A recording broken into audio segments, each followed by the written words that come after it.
Hello everyone, and welcome back to an Introduction to Programming Remastered.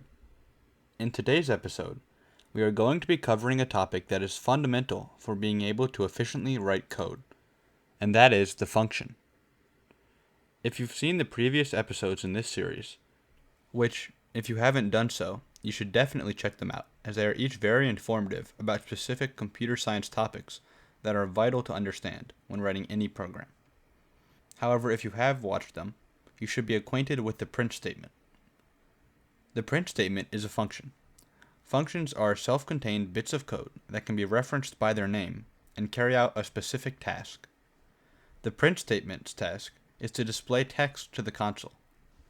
The code behind the print statement that defines how it does this is kept hidden from you, as the developers of most programming languages understand that you will need to print things from the console frequently, and you shouldn't have to worry about how to do that behind the scenes. So long as you have an understanding of how to call the print statement and what it does, you can effectively use it however you like. This concept is known as abstraction. You should think of functions like your kitchen appliances. Let's say I have a hot dog and I want to warm it up. To accomplish this, I'd do what most people would, and I'd put it in the microwave for a little bit. After the microwave is done, the hot dog is hot and ready to eat. Or, as another example, say I'm trying to make a homemade milkshake. I take my ice cream and my milk and whatever else I'd like in the milkshake, drop them in a blender, and turn it on. Once it's done running, my milkshake is ready. The microwave and the blender behave very similar to functions. They each take in some input, perform a specific task, and produce some output. It's not important to the user of these appliances how exactly the inner mechanisms of the blender cause it to rotate at the speed it does, which results in the blades blending up whatever you put inside. All that matters is that what gets placed inside the blender gets blended. Abstraction is a very important concept in computer science, as it helps you to intelligently structure your code. If you want a more in-depth explanation of this concept, then check out the video on abstraction in our Introduction to Object-Oriented Programming series. Abstraction, and using functions in general, is extraordinarily important to take full advantage of as you program, as it makes it much simpler to write your program and to accomplish any given task. The reason that this is similar to why loops are so useful for avoiding clutter in your code.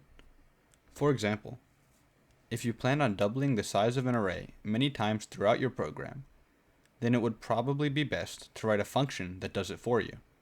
That way, instead of finding the size of the array, making another empty one with twice the size, and copying the contents from the first array to the new, larger one, and then freeing the allocated memory from the first one, you can simply write all this code once, place it in a function that takes in the array you'd like to double in size as an argument, and call that whenever you want to perform those operations on whatever array you'd like to double in size.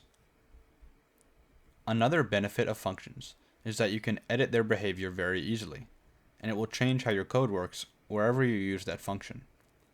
For example, say you are programming a game where your character levels up at certain points, increasing their stats. Say, for example, that when your character levels up, they increase their max health by 10 and their speed by 2. Whenever you want your character to level up, you can simply increase the max health variable by 10 and the speed variable by 2. However, let's say that as you playtest this, you find the game to be too difficult. And to fix this, you decide to instead increase the character's max health by 20 and their speed by 4, instead of the 10 and 2 that it previously was. To fix this, you'd have to go to each individual place in the code where you level up your character and change the values to the new ones. In this instance, it would have been much more beneficial to use a function to level up the character, rather than writing out the code to do so each time. This way, you simply have to edit the function whenever you want to adjust how leveling up your character works, and it will adjust your code accordingly, wherever the function is called. Additionally, if, say, you added another stat like mana, which also changes whenever the character levels up, all you have to do is add this new stat to your function, and your code will work like intended.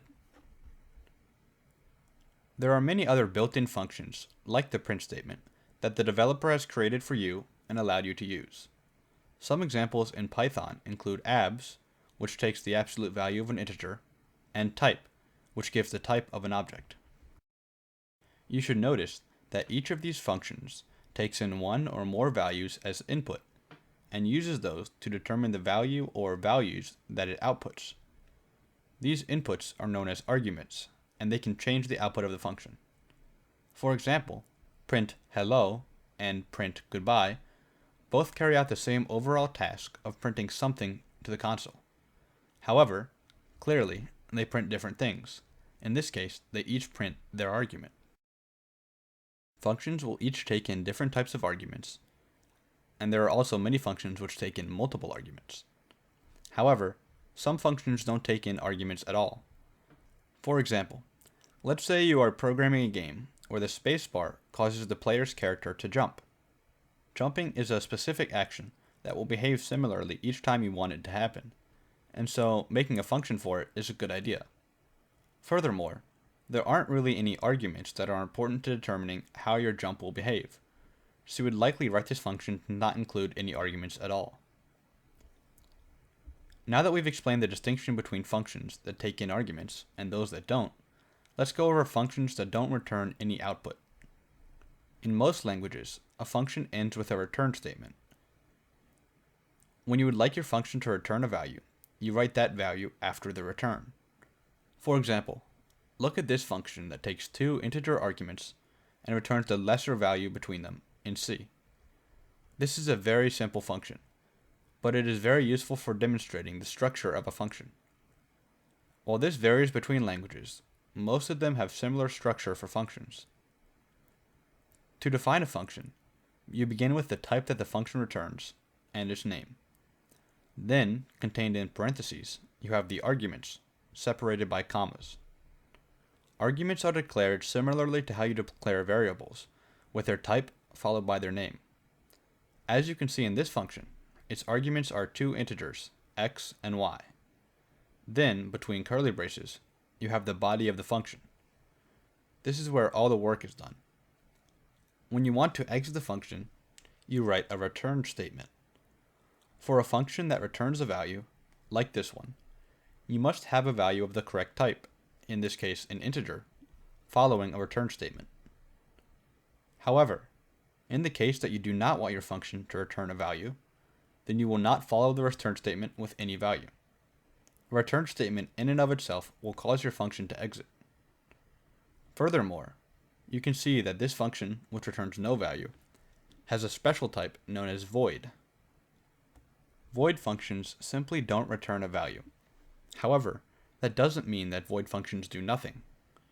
Void functions can be used to edit mutable data structures, print something, like the print function, or do a variety of other tasks that do not require returning some value.